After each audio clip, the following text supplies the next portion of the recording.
弟兄姊妹平安，今天是2022年的3月4号。今天的经文是诗篇91篇第1到第2节，第9到第16节，出埃及记第6章第1到第13节，使徒行传第7章35节到42节。今天要跟大家分享的主题是听谁的。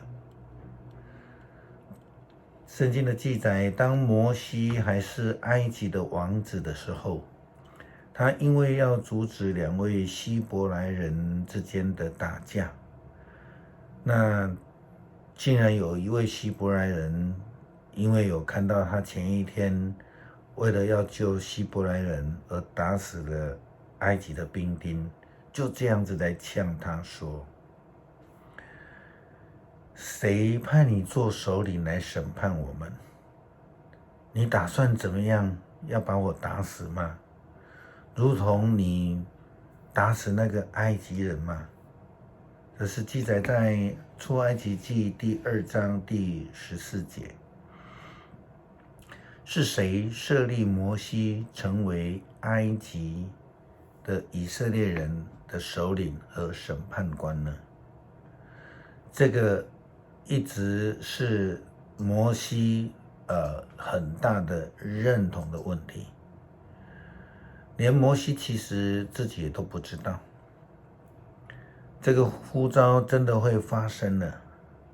就在出埃及记第3章的时候开始，我们看到了摩西受呼召了。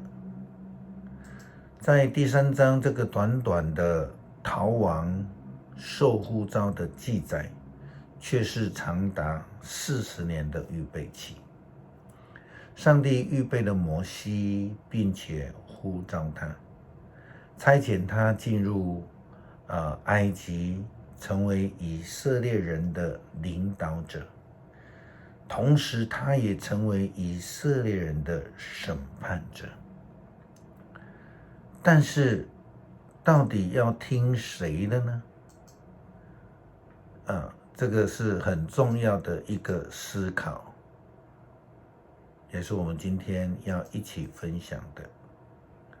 表面上以色列人是听从了摩西的话，也跟从了摩西的领导，他们过红海出埃及，也绕了旷野。虽然是这样子，但事实上是透过摩西的带领，以色列人听到了上帝的声音。上帝告诉摩西说：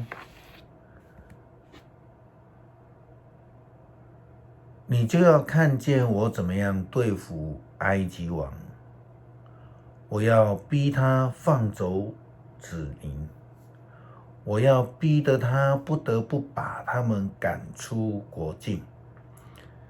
但是这一位刚刚认识上帝就领受上帝呼召的摩西，他并没有办法一下子就明白上帝的旨意，并且他自己其实也没有很强的信心。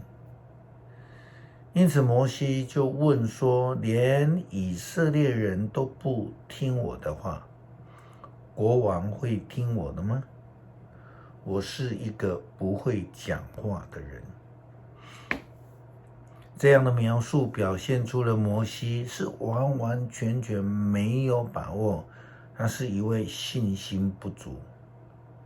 上帝回复摩西这样说道：上帝就命令摩西和亚伦去告诉以色列人和埃及王，说我奉命令把你们从以色列人带出埃及。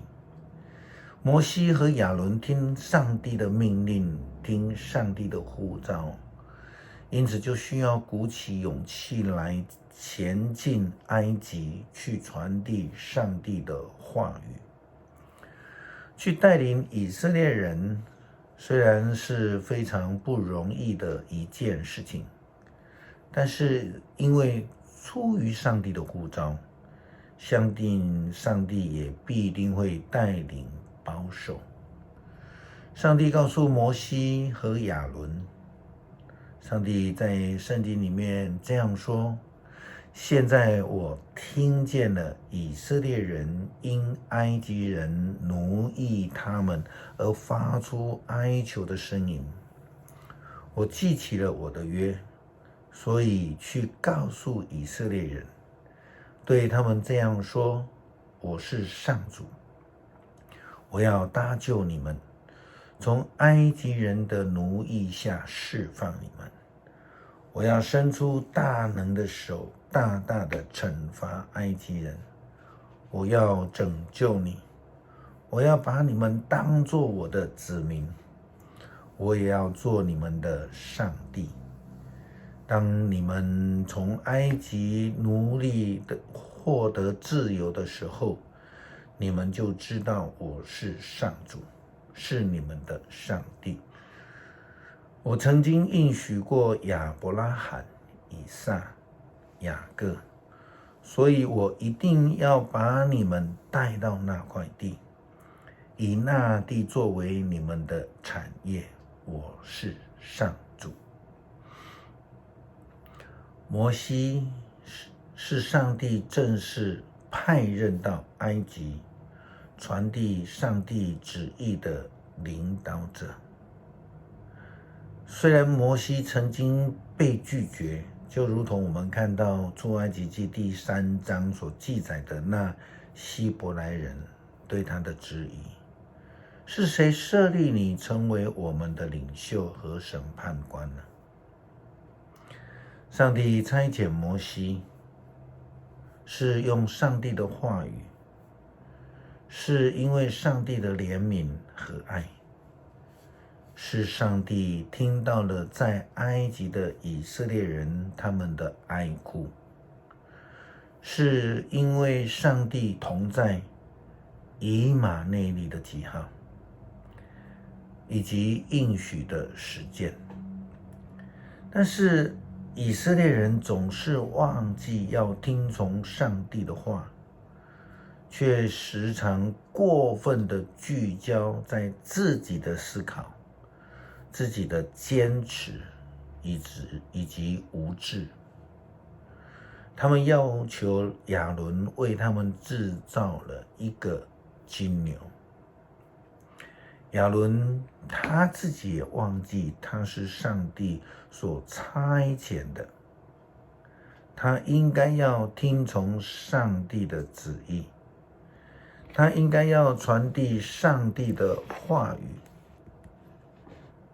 因为他忘记了，所以他也因此得罪了上帝，因为他为了以色列人制造了一个金牛偶像。以色列人为了满足自己对过去的习惯放不掉的，他们捐献了所有的金银财宝，制作了一个不能听、无法看的偶像，却没有对带领他们出埃及的上帝献上任何的一个祭物。出埃及的以色列人所犯的错误，今日我们可能也犯同样的错。我们忘记要听上帝的旨意，却一直追求听自己的欲望和需求。今天的提醒值得我们时常反省与思考。诗篇91篇第1到第2节，第9到第16节。我们的保护者上帝，